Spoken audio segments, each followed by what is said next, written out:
இருக்குமா நல்லபடியாக பண்ணி உங்கள் அப்பா அம்மா ஷேர் பண்ணுற மாதிரி இருந்தால் உங்கள் குலதெய்வத்துக்கிட்டே நீங்கள் ஷேர் பண்ணுங்கள். இது ஷேர் பண்ணிங்கன்னா கட்டாயம் நல்லது நடக்குங்க. நம்ம அடுத்த டாபிக் நம்ம போகலாம்.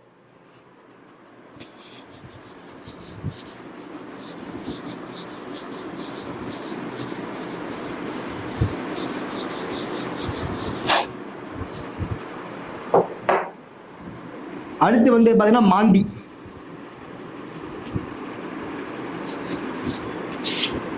நீ மாந்தி வந்து இன்னைக்கு வந்து ஜாதகத்தில் வந்து இன்னைக்கு வந்து ஒரு ஜாதகத்தில் எங்கெங்க மாந்தி இருக்கலாம் அப்படின்னு கேட்டிங்கன்னா எந்த லக்கணமாக இருந்தாலும் சரிங்க, எந்த லக்கணமாக இருந்தாலும் சரி. 1 லக்கணத்தில் 3, 6, 10, 11 இந்த இடத்துல மாந்தி இருக்கிறது சிறப்பு.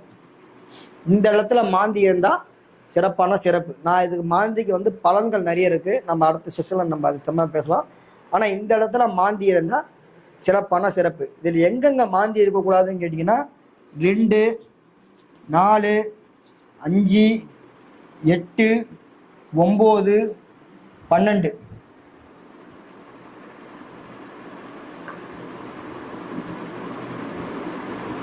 இந்த இடத்துல தான் மாந்தி இருக்க. இந்த இடத்துல மாந்தி கூட 2, 4, 5, 7 கூட எடுத்துங்க.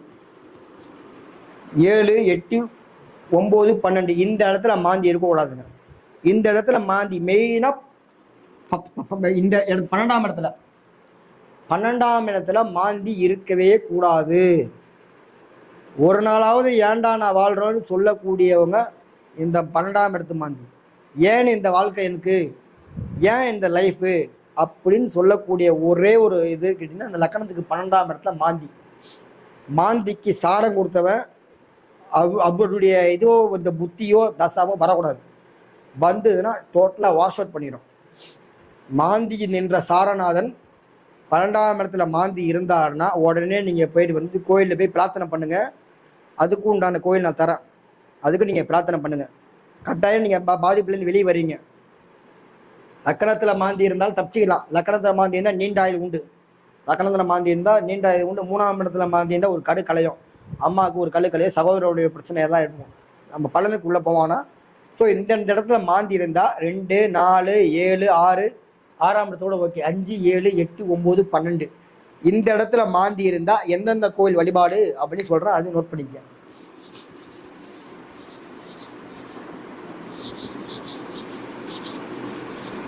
முதல் கோயில் பார்த்தீங்கன்னா மாந்தீஸ்வரர் ஆலயம் திருஆலங்காடுன்னு இருக்குங்க. திருஆலங்காடுன்னு ஒரு ஊர் இருக்குது, அரக்கோணம் பக்கத்தில் இருக்குது. ஓகேங்களா. மாந்தீஸ்வரர் ஆலயம் திருவாலங்காடு.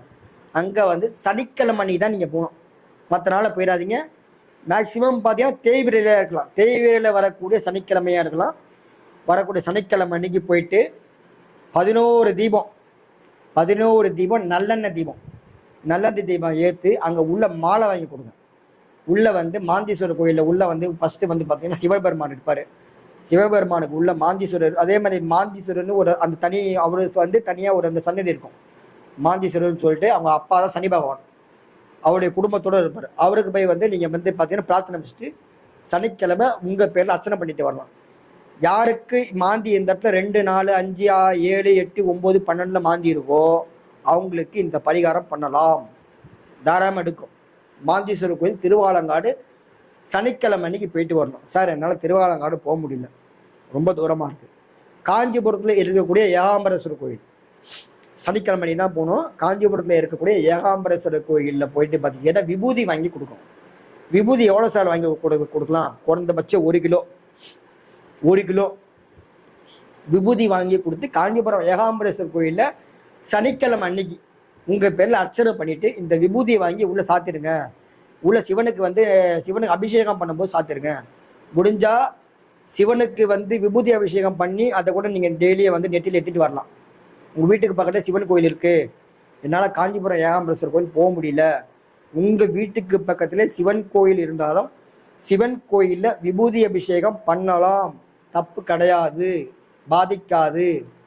இது நீங்கள் தொடர்ந்து பண்ணிட்டு வாங்க. விபூதி அபிஷேகம் வருஷத்துக்கு ஒரு 2 தடவை பண்ணுங்க, வேற ஒன்றும் தேவையில்லை. 2வது கோயில் பார்த்தீங்கன்னா காஞ்சிபுரம் பஸ் ஸ்டாண்டு பக்கத்தில் இருக்கக்கூடிய சித்திரகுப்தர் கோயில். இது காஞ்சிபுரம் சித்திரகுப்தர் கோயில் நல்ல மாற்றத்தை கொடுக்குது. சித்திரகுப்தர் தான் முக்கியமான கோயில். ஒரு 11 தீபம் போடுங்க. எந்த கோயிலுக்கு போனாலும் சரிங்க, மெயினாக வயதுக்கேற்ற தீபம் போடுங்க. வயதுக்கேற்ற தீபம் போடுறது உங்களுக்கு நல்ல மாற்றத்தை கொடுக்கும். சார் என்னால் வயதுக்கேற்ற தீபம் போட முடியுது சார், அட்லீஸ்ட் ஒன்றும் தேவையில்ல, 11 தீபம் போடுங்க. நீங்கள் ஏற்றுற தீபம் நீங்கள் பேங்க்கில் போடுற ஒரு பணம் டெபாசிட் மாதிரி அது போய் நிற்கும், வேலை செய்யும். சனிக்கிழமை அன்னைக்கு போயிட்டு வாங்க, வருஷத்துக்கு ஒரு தடவை போயிட்டு வாங்க. உங்கள் பேரில் அர்ச்சனை பண்ணிட்டு மாலை வாங்கி கொடுத்துட்டு ஒரு 11 தீபம் போட்டுவாங்க. காஞ்சிபுரத்தில் இருக்கக்கூடிய ஃபஸ்ட்டு பார்த்தீங்கன்னா ஏகாம்பரேஸ்வரர் கோயில், அதுக்கடுத்து வந்து காஞ்சிபுரம் பஸ் ஸ்டாண்டில் இருக்கக்கூடிய சித்திரகுப்தர் கோயில்.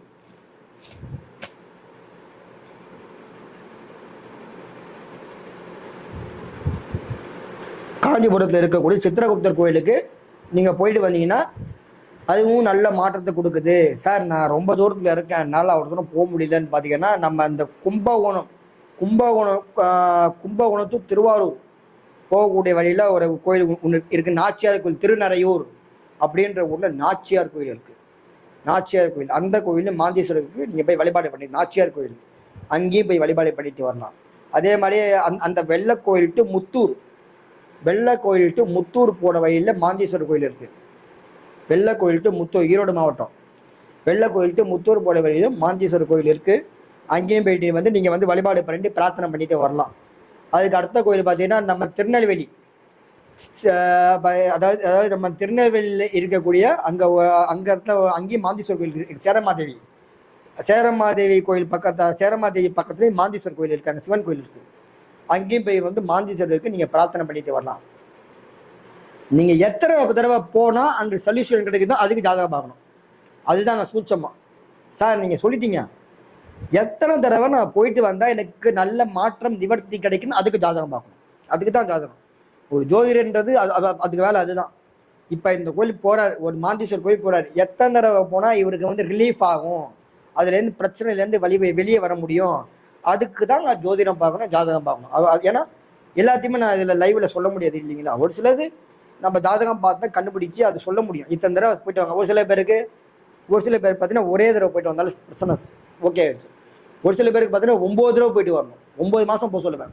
ஏன்னா அவங்க ஜாதகத்தை அந்தந்த மாதிரிலாம் அமைப்பு இருக்கும். அப்போ நீங்கள் 9 தடவை போயிட்டு வாங்க, ஒரு மாதத்துக்கு ஒரு தடவை போயிட்டு வாங்க, ஒரு பிரார்த்தனை பண்ணிட்டு வாங்க, ஒரு அந்த இது விபூதி வாங்கி கொடுத்துட்டு வாங்க, பிரார்த்தனை பண்ணிட்டு வாங்க சொல்லுவேன். ஸோ இந்தந்த மாதிரிலாம் போயிட்டு வந்தாலே உங்களுக்கு கட்டாய மாற்றம் வருங்க. நீங்களே பார்க்கலாம், நீங்களே கண்கூடாக பார்க்கலாம். அதுக்கடுத்து வந்து மாந்தீஸ்வரர் கோயிலுக்கு இன்னொரு பரிகாரம் பார்த்தீங்கன்னா, வீட்டுக்கு பக்கத்தில் இருக்கக்கூடிய பைரவர் தான் முக்கியமான தெய்வம். சனி பகவானோட குரு. சனி பகவானுக்கு மட்டும் குரு இல்லைங்க, 9 கிரகத்தையும் ஆளக்கூடிய ஒரு சக்தி யாருக்கிட்ட இருக்குன்னு கேட்டீங்கன்னா பைரவர்கிட்ட இருக்குது. பைரவர் வழிபாடு சனிக்கிழமை அன்னைக்கு நீங்கள் தொடர்ந்து எடுத்துகிட்டு வரலாம். சனிக்கிழமை அன்னைக்கு எடுத்துகிட்டு வரலாம். அதுக்கு அடுத்த பரிகாரம் பார்த்தீங்கன்னா நம்ம பிரத்யேகரா தேவி.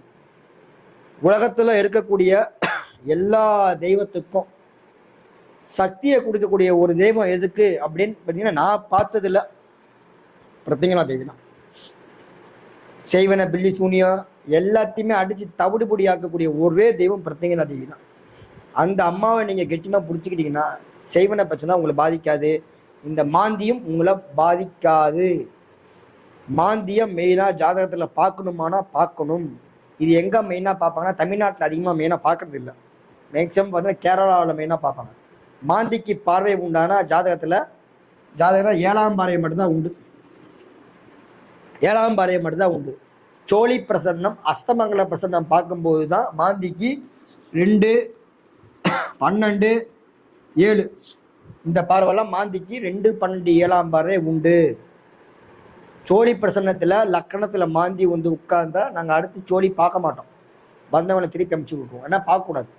லக்கணத்தில் மாந்தி இருந்தாலோ நேர் 7ஆம் இடத்துல மாந்தி இருந்தாலோ அவங்க ஒரு அந்த சொல்லுவாங்கள்ல, ஒரு இந்த கடுமையான கர்மா ரொம்ப தாங்கி வந்திருக்கேன், அதெல்லாம் இந்த லக்கணம் மாந்தி, அதாவது வந்து சோழி பிரசனத்தில் சொல்கிறேன். அதெல்லாம் லக்கணத்தில் சோழியில் லக்கணத்தில் மாந்தி வந்து வரும்போது அது வந்து அந்த மாதிரி பிரச்சனை இருக்குது.